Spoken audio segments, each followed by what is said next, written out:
Are you accidentally making your tinnitus louder? If your ringing, buzzing, or whooshing sounds feel worse in quiet moments, you might be doing one of 5 common things that actually keep the problem alive. In the next several minutes, I'll walk you through 5 mistakes people make about tinnitus treatment, and more importantly, exactly what to do instead, so you can make steady, realistic progress. I'm Dr. Ben Thompson, clinician and tinnitus educator. I've worked with hundreds of people managing persistent tinnitus. I'll keep this practical and evidence-informed. No promises of a miracle cure, just reliable steps that can reduce how much tinnitus dominates your day. If you want more practical steps like these, hit subscribe. I post evidence-based tinnitus support regularly.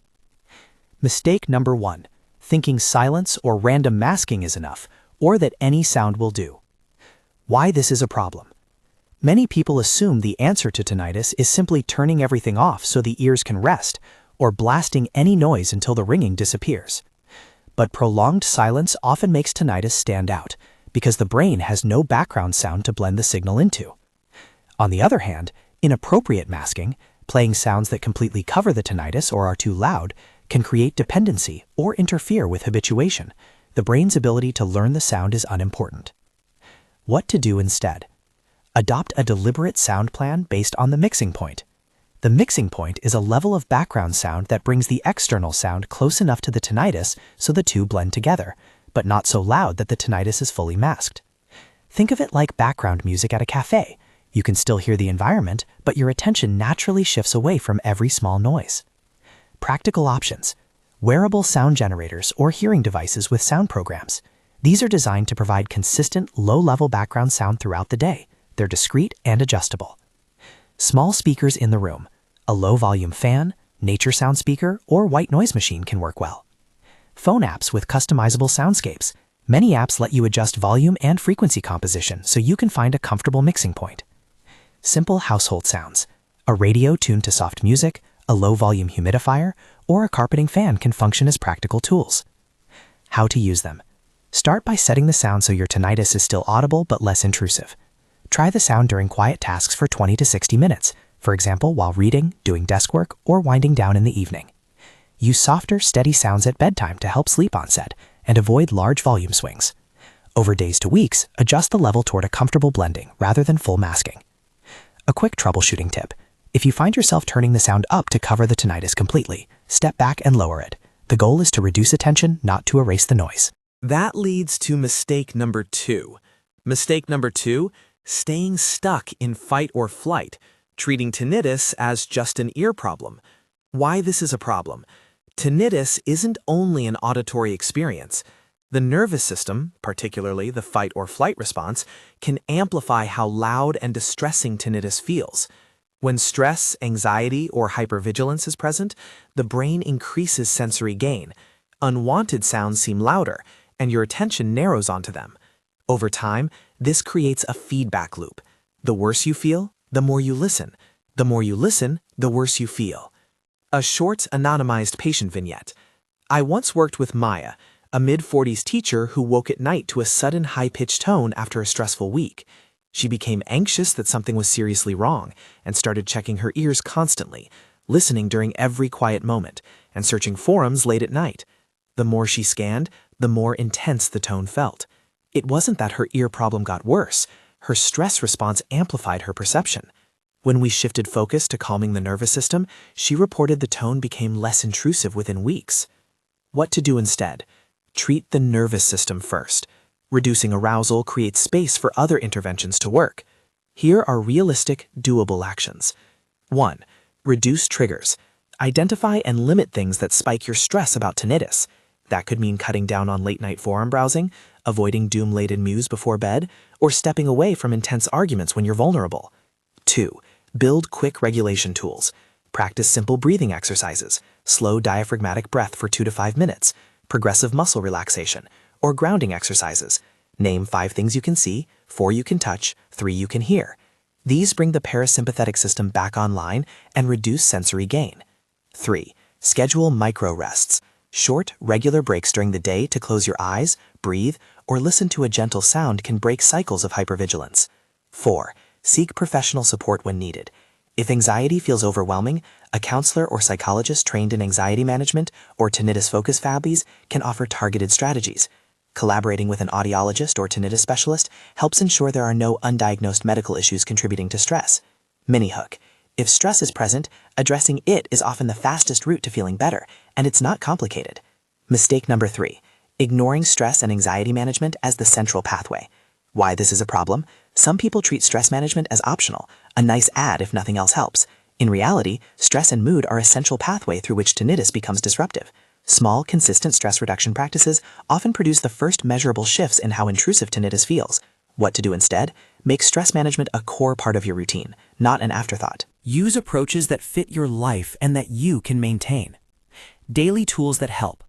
Short, regular mindfulness or meditation sessions, even 5 to 10 minutes a day, can reduce reactivity. Using sound-based meditations, where you practice noticing the tinnitus without judgment, can be doubly helpful. Movement. Walks, gentle yoga, or light cardio stimulate mood and regulate stress hormones. Aim for movement most days of the week if you can. Hydration and nutrition. Simple things like keeping hydrated, eating balanced meals, and avoiding high doses of caffeine late in the day can reduce nervous system sensitivity for some people. Sleep hygiene. Better sleep reduces stress and reduces daytime reactivity. Steady bedtimes, limiting screens before bed, and a calming pre-sleep routine help. Peer support. Connecting with a tinnitus support group or a trusted community can reduce isolation and give practical ideas. The American Tinnitus Association offers resources and education that help many people. When to step up care. If anxiety or depression is limiting your functioning, reach out to a mental health professional. Effective approaches include cognitive behavioral therapy, CBT, and acceptance-based strategies, which have a solid evidence base for reducing tinnitus-related distress. Mini hook. Managing stress isn't a luxury. It's often where change begins. Mistake number 4. Letting negative thinking patterns rule the day. Treating tinnitus as an enemy that ruins life. Why this is a problem? Thoughts like "this will never go away" or "I can't cope with this" are common, but they shape behavior and emotion. Catastrophic thinking fuels anxiety, and the resulting behaviors, checking, avoiding, obsessing, keep tinnitus central in daily life. Over time, unhelpful thinking becomes a self-fulfilling prophecy. The more you believe it will ruin your life, the more it will color your days. What to do instead? Use simple cognitive tools to notice, reframe, and act differently. You don't need an advanced degree in psychology, just a few steps practiced regularly. A CBT-style micro-exercise you can do anywhere. 1. Notice. When you catch a distressing thought, mentally step back and say, "I'm noticing the thought, this is unbearable." 2. Name. Label the thought type, e.g. catastrophizing, black and white thinking, or personalization. 3. Reframe. Offer a balanced, realistic alternative. "This feels very unpleasant now, but I have coped with difficult things before. There are strategies I can use to reduce how much this takes up my day." 4. Act. Do a small behavior that contradicts the thought. Go for a short walk, start a 5-minute grounding exercise, or listen to a soundscape. Concrete example. Thought. "This ringing will destroy my sleep forever." Reframe. "Right now I'm having trouble sleeping, but I have used sound and relaxation before to sleep better.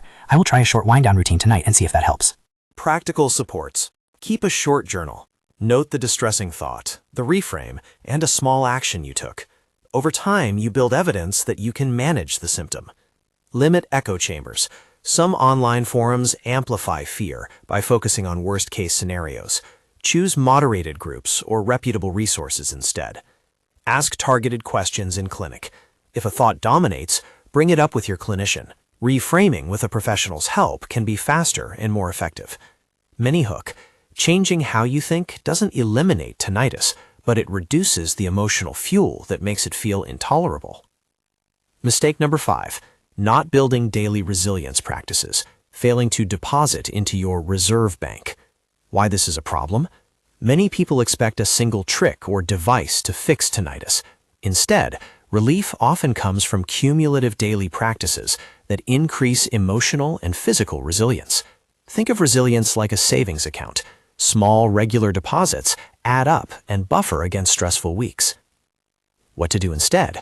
Create short morning and evening routines that consistently support your nervous system and attention.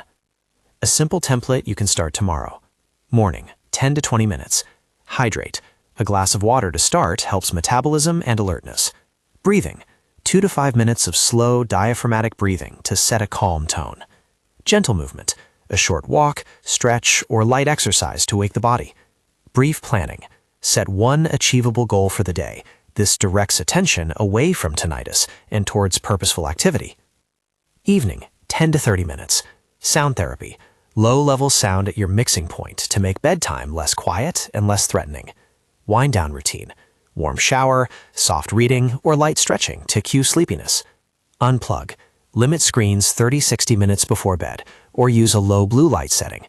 Mindful reflection. One sentence in a journal about something that went well, or one small win. This trains the brain to notice positives. How to make it stick. Start tiny. Commit to just 5 minutes in the morning and 5 minutes in the evening for a week, then build. Keep your routine simple and non-judgmental. The goal is consistency, not perfection. Examples of small, high-return practices. A 2-minute seated breathing practice after waking. A 5-minute walk after lunch. A 10-minute sound session before bed, set to your mixing point. Journaling one line about what you accomplished that day. Mini hook. Small daily investments protect you on harder days and magnify the effect of other treatments.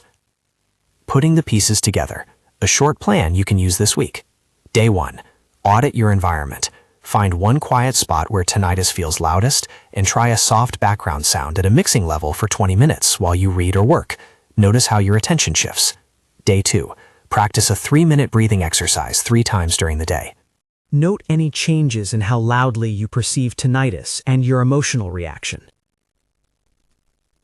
Day 3. Identify one unhelpful thought you had about tinnitus. Use the CBT micro-exercise to reframe it and write one sentence in a journal about how you responded differently. Day 4. Try a 10-minute evening routine. Sound at a mixing point, a warm shower or stretch, and 10 minutes of low-stem reading before bed. Day 5. Reduce one trigger. Skip late-night browsing of tinnitus forums, or avoid an evening news segment that spikes anxiety. Replace it with a calming habit. Repeat and adapt. Progress is gradual. Over weeks and months, these small, consistent steps are what tend to change how intrusive tinnitus feels. When to seek professional evaluation. If your tinnitus is new and sudden, is accompanied by sudden hearing loss, severe dizziness, ear pain, or neurological symptoms, seek medical evaluation promptly. For persistent tinnitus, consider working with audiologists who specialize in tinnitus, ENTs for medical assessment, and mental health professionals for anxiety or sleep issues. The American Tinnitus Association and similar organizations provide reliable educational resources and lists of professionals who work in this area. Summary: 5 mistakes and what to stop doing now. 1.